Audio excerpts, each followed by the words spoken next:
안녕하세요 여러분, 반갑습니다. 핀프테자이트에 오신 것을 환영합니다. 자, 제가 갑자기 날이 추워져서 잠바를 입고 촬영을 하게 되었습니다. 자, 오늘의 주제는 연주와 언어의 상관관계입니다. 연주와 언어, 무슨 관계가 있냐 생각하실지 모르지만 우리가 이 소위 말하는 모국어, 영어로 얘기하면 마더텅, 독일어로 이 무터슈프라헤라고 하는 모국어와 연주에는 굉장한 관계가 있어요. 너무 이제 거창하게 들리실지 모르지만 연주와 언어의 관계, 둘은 엄청 관계가 있다. 부제는 이렇게 하면 당신도 전문 연주자처럼 들리게 할 수 있다 라는 좀 낚시성 부제를 달 수가 있을 것 같습니다. 연주와 언어의 관계에 대해 설명하기 앞서 제가 막 유학을 떠났을 때의 일화를 들려드리고 싶어요. 이 독일의 브로이닝어 교수님 앞에서 연주를 하는데 교수님이 저를 보고 너무 제가 뒤에 강세를 많이 주니까 이 연주에서 프레이즈의 끝, 이 프레이즈라고 하면 이제 음악의 문장, 뭐 어렵게 한자로 악구라고 하는데 이 프레이즈의 끝에 너무 강조를 많이 하니까 선생님께서 그런 말을 하시더라고요. 영어 문법 시간은 아니지만 명사와 명사가 결합하면 이 첫 번째 앞에 명사의 강세가 오듯이 애플과 파이가 결합하면 애플파이가 돼야 되는데 애플파이 하는 것 같다고 그런 비유를 들어주신 게 아직도 제가 기억이 나요. 그래서 사실 이게 제가 앞에 말씀드렸던 언어와 정말 관련이 많습니다. 제가 정말 많이 느끼는 부분이기도 하고 실제로 그 유명한 지휘자이자 피아니스트인 다니엘 바렌보임도 그 유명한 그 유튜브 찾아보면 대화를 나누는 그 유명한 다큐멘터리 영상이 있는데 거기서도 정말로 이 무터슈프라헤 모국어와 연주의 관련성에 대해서 얘기를 많이 해요. 사실 그 공부를 통해서 그런 어떤 모국어를 극복하고 연주를 하는 세계적인 많은 연주자들이 있지만 대개의 경우는 큰 영향을 받습니다. 제가 이제 보는 특징 중에 하나는 제 주관적인 느낌이기 때문에 또 그건 틀렸어라고 하실지도 모르지만 한국어는 제가 느끼기에 끝이 굉장히 딱 떨어지게 닫히는 그런 언어예요. 그렇습니다. 이런 식으로 안녕하세요. 그렇습니까? 뭐 이런 분명한 분절이 있고 그리고 특히 마지막에 굉장히 강조가 되거나 분명하게 매점이 있기 때문에 우리는 사실은 굉장히 좀 솔리스틱하거나 분명한 아티큘레이션 이런 것들이 좀 쉽지 않을까? 저는 약간 그런 생각을 사실은 하고 또 이제 조금 다른 얘기지만 반도에 있으면서 혈통적으로 굉장히 조금 헝가리나 아니면 약간 이탈리아 같은 어떤 굉장히 좀 다혈질적이면서 한도 있고 어떤 이건 물론 좀 언어와는 상관없는 우리의 역사적인 혹은 어떤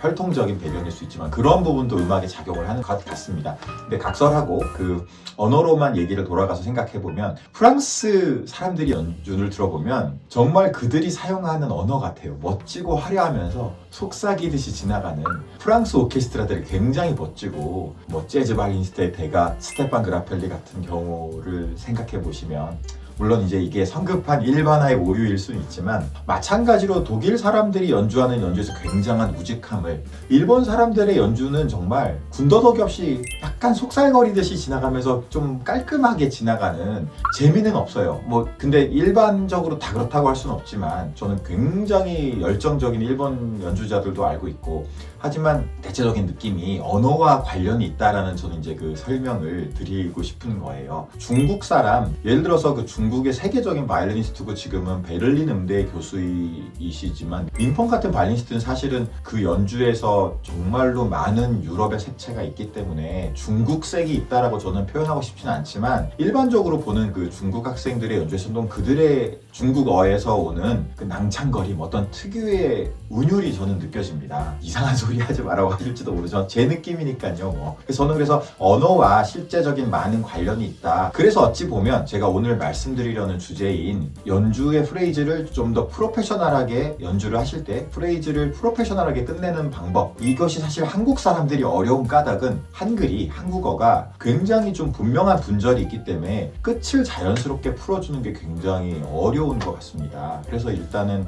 그 점에 대해서 이제 여러분들과 함께 생각을 해보고 싶고 흥미롭기도 하고요. 그래서 우선은 제가 드리고 싶은 첫 번째 어드바이스는 어떻게 하면은 좀 더 프로페셔널하게 프레이즈를 마무리할 수 있느냐. 첫째, 프레이즈의 끝에서 활의 속도를 약간 늘려줘 주시는 것만으로도 충분히 전문가적인 느낌을 낼 수 있지 않을까 하는 생각이 듭니다. 되게 쉬운 예로 그 슈만의 즐거운 농부를 예로 들어보면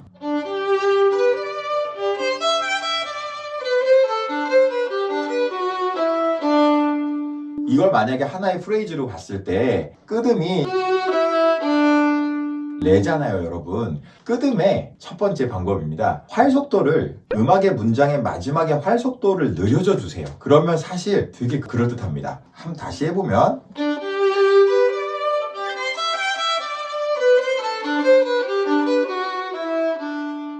느려져 주시면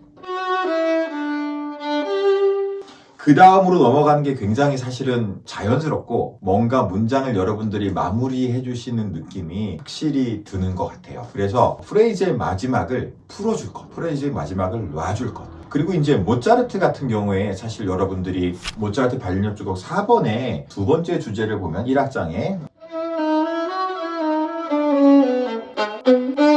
거기서 많이들 뒤를 공격하게 되잖아요. 사실 그 독일어에서 영어의 thank에 해당하는 thank you very much에 해당하는 말이 단케쉔인데 마찬가지예요. 단케쉔이 아니라 단케쉔이거든요. 처음에 A를 찝어 주셔야 되는데 그렇기 때문에 이 연주에서도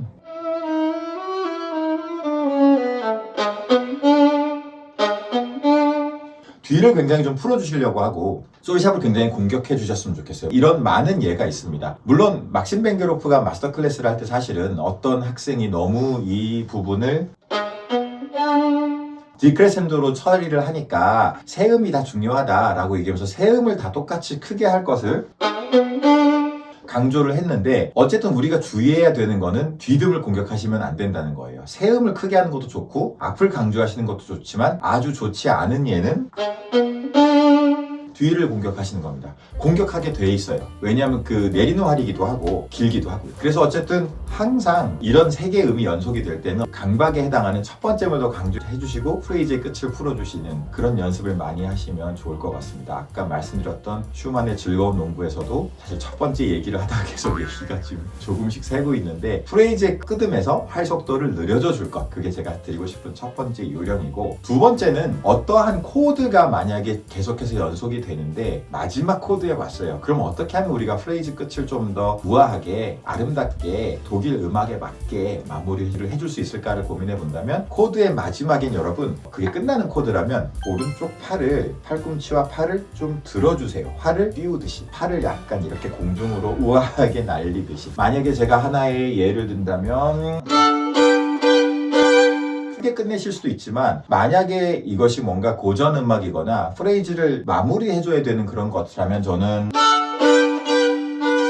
뭔가 마지막 코드에서 활이 줄을 떠나기 직전에 팔꿈치와 팔을 좀 업리프팅? 좀 더 위로 올리는 동작을 생각할 것 같아요. 실은 그 교향곡의 중간중간에 연속된 코드가 나오거나 어떤 반복된 음이 나와서 그것이 끝날 때가 많거든요. 뭔가 반복된 음들을 사실은 여러분들이 데크레센도로 처리를 해주셔야 될 때도 많고, 그리고 또 어떤 반복된 코드가 나왔는데 마지막을 마무리할 때 거의 사실은 소리를 내지 않거나 지금 제가 여러분들한테 보여드렸던 것처럼 약간 팔꿈치를 위로 올려주면서 거의 소리를 사실 내지 않는, 비록 포르테로 쓰여 있다 하더라도 좀 더 마무리해 줄 것을 그렇게 처리하는 것이 훨씬 더 고급스럽게 들리는 방법이 아닌가 하는 생각이 듭니다. 요약하자면 프레이즈의 끝에서는 활속도를 느려져 줄 것, 그리고 필요하다면 오른팔을 들거나 팔꿈치를 들어서 좀 더 프레이즈의 끄듬을 우아하게 마무리해 줄 것, 이런 요령들을 제가 말씀드릴 수 있을 것 같습니다. 자, 너무 거창하게 시작했지만 우리가 연주하는 클래식 음악은 많은 경우에 유럽, 또 그 중에서는 독일에서 온 경우가 많고, 물론 뭐 프랑스 음악도 있고 다른 여러 나라의 음악들이 있지만, 그렇기 때문에 여러분들이 특히나 음악의 문장을 마무리할 때는 그것이 단순히 내리는 활이라고 해서 강하게 끝내시면 안 되고 항상 프레이즈를 우아하게 마무리하는 것을 생각하셔야 될 것 같습니다. 끝으로 이 말을 남기고 끝내고 싶습니다.